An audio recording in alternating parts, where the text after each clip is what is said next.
Bonjour à toutes et tous, c'est parti pour un nouveau chapitre d'histoire de première, la France et la construction de nouveaux États par la guerre et la diplomatie.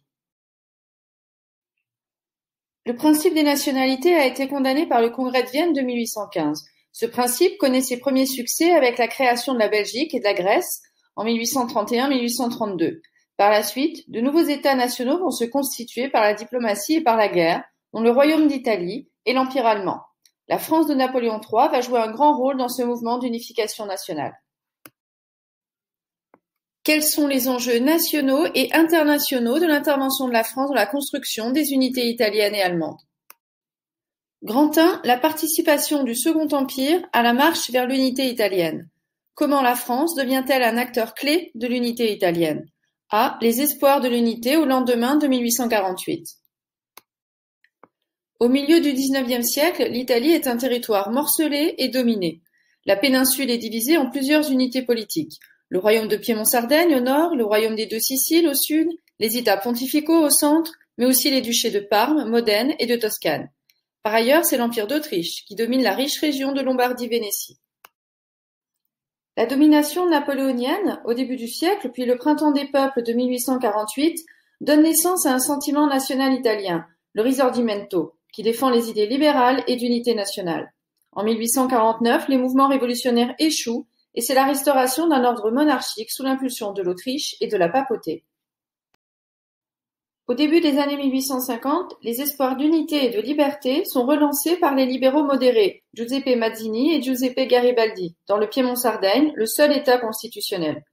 En 1852, le roi Victor Emmanuel II confie même la présidence du Conseil au comte de Cavour, fondateur du journal El Risorgimento.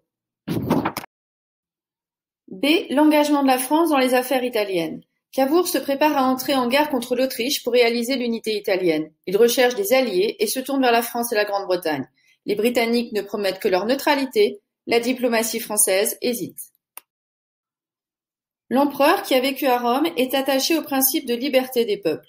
Le Second Empire souhaite aussi sortir de l'isolement diplomatique mis en place depuis 1815, mais il doit aussi tenir compte de l'opposition des catholiques, très actifs, et qui souhaitent préserver les États du pape. Enfin, Napoléon hésite à affronter l'Autriche. Cavour et Napoléon III se rencontrent à Plombières, dans les Vosges, en 1858. Cette rencontre est décisive car la France s'engage à soutenir le Piémont en cas d'agression de l'Autriche. Napoléon défend l'idée de l'unité italienne sous la forme d'une fédération placée sous l'autorité partagée du pape et du Piémont. Le mariage du cousin de Napoléon III et de la fille de Victor Emmanuel II scelle l'accord. C. L'action de la France dans l'unité italienne. La guerre contre l'Autriche éclate en 1859 suite aux provocations répétées de Cavour. La France apporte un soutien militaire décisif, après des batailles victorieuses mais très meurtrières comme Magenta ou Solferino. Napoléon III et Victor Emmanuel II entrent dans Milan. C'est l'apogée de l'entente franco-piémontaise. Napoléon III signe un traité de paix à Zurich avec l'Autriche en novembre 1859. Il souhaite un compromis pour préserver les intérêts du pape dans une confédération d'Italie du Nord. Le Piémont fait une concession majeure, la cession de la Savoie et du comté de Nice à la France par le traité de Turin en 1860. C'est le prix à payer pour le premier parlement italien à Turin en 1861. Victor Emmanuel II est alors proclamé roi d'Italie. À la fin des années 1860, la France devient un obstacle à l'unité italienne qui se poursuit au sud avec l'expédition d'Émile de Garibaldi. En effet, Napoléon III soutient toujours le pape Pie IX qui refuse de perdre son pouvoir temporel. En 1867, Garibaldi attaque les troupes françaises à Mentana, près de Rome. Mais en 1870, après la défaite de la France contre la Prusse, elle se retire. Le pape se soumet et Rome devient la capitale d'une Italie unifiée. Grand 2. La guerre de 1870 et l'unité allemande.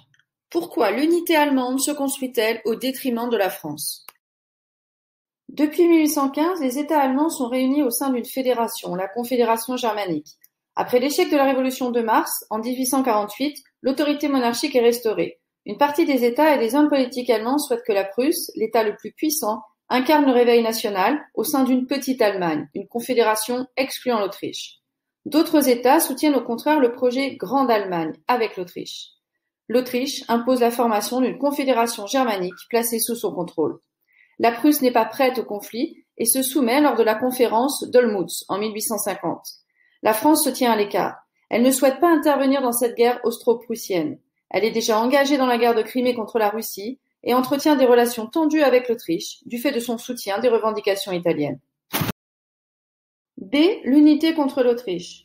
Au début des années 1860, la Prusse se renforce et se modernise sous l'effet de l'industrialisation. Otto von Bismarck est nommé chancelier par le roi de Prusse Guillaume Ier en 1862. Les premiers bras de fer ont lieu avec l'Autriche au sujet du Schleswig-Holstein au nord de la Confédération. Avant d'affronter l'Autriche, la Prusse se rapproche de la France. Bismarck rencontre Napoléon III à Biarritz en 1865. La France espère des gains territoriaux à sa frontière allemande et négocie la cession de la Vénétie autrichienne à son allié piémontais. La défaite de l'Autriche se dessine. Elle est écrasée à Sadowa en 1866. C'est une démonstration de la puissance militaire prussienne. Le traité de Prague dissout la Confédération germanique au profit d'une confédération d'Allemagne du Nord, dominée par la Prusse, qui devient ainsi une menace pour la France. L'unité contre la France. Bismarck nomme la tentative de la diplomatie française d'arracher des compensations territoriales comme le Luxembourg par sa neutralité la politique des pourboires. Napoléon III soutient une confédération des États du Sud, encore hostile à la Prusse. Pour Bismarck, la France est un obstacle à l'affirmation de la puissance prussienne et elle devient un moyen de terminer l'unité au Sud en cas de guerre.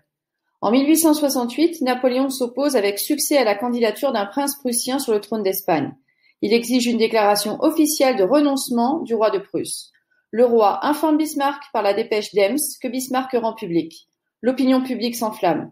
La France déclare la guerre à la Prusse le 19 juillet 1870, provoquant ainsi l'unité de tous les États allemands. La victoire allemande est rapide. La défaite de Sedan le 1er septembre entraîne la capture de Napoléon III qui capitule et la chute du Second Empire. Le Reich est proclamé le 8 janvier 1871 au château de Versailles. Guillaume Ier est nommé empereur du Deuxième Reich. Bismarck impose à la France la perte de l'Alsace et d'une partie de la Lorraine en vertu de son projet pangermaniste. Les unifications de la fin du XIXe siècle ne satisfont pas toutes les aspirations. Les nouvelles frontières ne respectent pas toujours le principe des nationalités. Une grande partie des Alsaciens et des Mosellans ne se reconnaissent pas comme allemands et fuient vers la France. Beaucoup d'entre eux sont alors envoyés en Algérie dans le cadre de la colonisation. Les unifications se sont faites dans la guerre et ont particulièrement été meurtrières.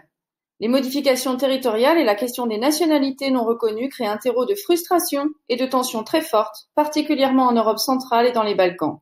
La France républicaine développe aussi un nationalisme particulièrement virulent et revanchard contre l'Allemagne pour retrouver ses provinces perdues. Cette montée du sentiment nationaliste éclatera quelques années plus tard et expliquera en partie les causes de la Première Guerre mondiale.